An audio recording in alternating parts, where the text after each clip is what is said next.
ताऊ वीडियो आगे वाले हो। स्वतंत्रता का अधिकार हम लोग पढ़े थे। Yes sir. 19(1) में है आपका है वो, आपको अभिव्यक्ति की आजादी है, आप बोल सकते हैं, कहीं भी बोल सकते हैं। हाँ, लेकिन उसका ध्यान रखना होगा, तो जरूरी बातें उनके खिलाफ आप नहीं बोल सकते हैं। जैसे एकता के खिलाफ नहीं बोलते हैं, सुरक्षा के खिलाफ नहीं बोल सकते हैं, कोर्ट अवहेलना नहीं होनी चाहिए, और बहुत सी चीजें हैं जिनके के विपक्ष में आपकी बात नहीं होनी चाहिए। आप आजाद हैं बोलने के लिए। उसके बाद 19(2) में कहा गया है कि आप सभा कर सकते हैं, आप कहीं भी सभा कर सकते हैं। और कैसे सभा कर सकते हैं? बिना हथियार के शांतिपूर्वक आप सभा कर सकते हैं। जब सभा कर लिए हैं तो आपको संगठन बनाने की जरूरत पड़ेगी, तो इसलिए अनुच्छेद 3 में आपको संगठन बनाने की आजादी दी गई है। जब संगठन बना लिए हैं तो आप घूम के अपना प्रचार भी करेंगे, यानी कि आप विचरण कर सकते हैं। आपको अनुच्छेद 4 में घूमने का अधिकार है, और अनुच्छेद 5 में जब आप घूम रहे हैं तो आपको बसने की भी आजादी है। आप किसी भी देश के किसी भी हिस्से में क्या कर सकते हैं? बस सकते हैं। उसके बाद 19(6) में संपत्ति का अधिकार दिया गया, और 19(7) में व्यापार करने की आजादी दी गई, काम करने की आजादी दी गई। लेकिन बाद में 19(6) को और 31 को हटा दिया गया मूल अधिकार से। क्यों हटा दिया गया? केशवानंद भारती केरल के एक संत थे, उनका आश्रम था। केरल सरकार को किसी कारणों से उनके आश्रम की जरूरत पड़ गई, उनके आश्रम की जो भी जमीन थी उसकी जरूरत पड़ गई। केशवानंद भारती ने हाई कोर्ट में अपील किया, वहां केशवानंद भारती सरकार के खिलाफ मुकदमा जीत गए, केरल सरकार के। उसके बाद केरल सरकार सुप्रीम कोर्ट में ले जाती है, और वहां जाके फैसला 13 जजों की एक जूरी ने दिया, जिसमें से 7 जज जो है कि केरल के सरकार के पक्ष में फैसला दिए, और 6 जो है कि केशवानंद भारती के पक्ष में दिए। और उस समय केरल सरकार जीत गई, सुधार हुआ।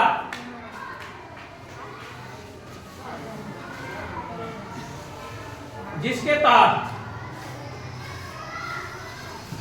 इस संपत्ति के अधिकार को समाप्त कर दिया गया। किसके तहत समाप्त कर दिया गया?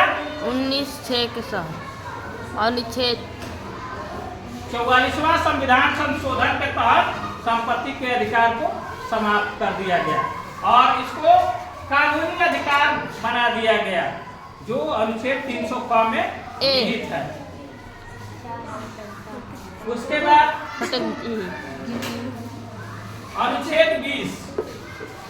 अनुच्छेद 20 में आप जो है कि आपको कोई भी कोर्ट या सरकार डबल सजा नहीं दे सकती है, दोहरी सजा नहीं दे सकती है। क्या करती है? कर सकती है, दोहरी सजा नहीं दे सकती है। आप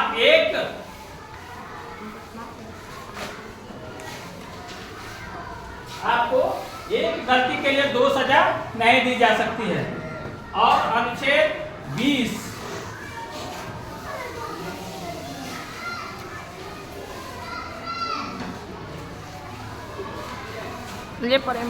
अनुच्छेद 20 तीसरा है, जो अनुच्छेद 20 का 3 जो है ये कहता है कि आपको कोई भी मजबूर नहीं कर सकता है कि आप अपने खिलाफ गवाही दे।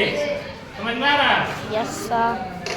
जैसे पुलिस क्या करती है, किसी को शक के आधार पे क्या करती है? पकड़ लेती है और ले जाकर के उसको पीटती है, और उसके बाद उससे कहते हैं कि नहीं बोलो कि तुमने ये अपराध किया है। उस समय आपको बोलना चाहिए, पीटना नहीं है, पीटा नहीं जाना है। आप कहिए कि नहीं मैंने ये काम किया है, और जब आप जज के सामने पेश होइएगा, कोर्ट में पेश होइएगा, तो आपको हर बात होगी कि मैंने नहीं किया। वहाँ जबरन बुलवा रहे हैं ना, वहाँ आप बच सकते हैं।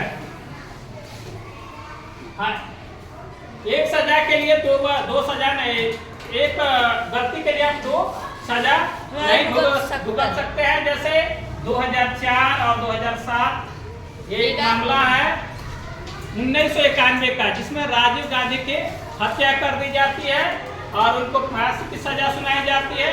2004 में वो जो हत्यारे थे वो राष्ट्रपति के पास जाते हैं और क्षमा याचना करते हैं। वो कहते हैं कि हमारी फांसी की सजा को क्या कर दीजिए, समाप्त कर दीजिए। तो उन्होंने 2004 से लेके 2011 7 साल बाद राष्ट्रपति ये कहता है कि आपकी फांसी की सजा बरकरार रहेगी। तब जो है कि उनके वकीलों ने कहा कि आप एक चीज के लिए कितनी सजा देंगे, इनको कई सालों से जेल में बंद रखे हैं, ऊपर से इनका मानसिक उत्पीड़न हुआ है, ये 2 सजा हो गई, आप तीसरी सजा फिर इनको फांसी की दे रहे हैं। तो इस तरह से वो खारिज हो गया। अर्थात एक आदमी को एक ही सजा, एक गलती के लिए एक ही सजा मिलेगी। और राष्ट्रपति को ये अधिकार होता है अनुच्छेद 71 के तहत कि वो जो है कि किसी के माफी को सजा को क्या कर सकता है, मौत की सजा को क्या कर सकता है, माफ कर सकता है। चलो ठीक है। बगल है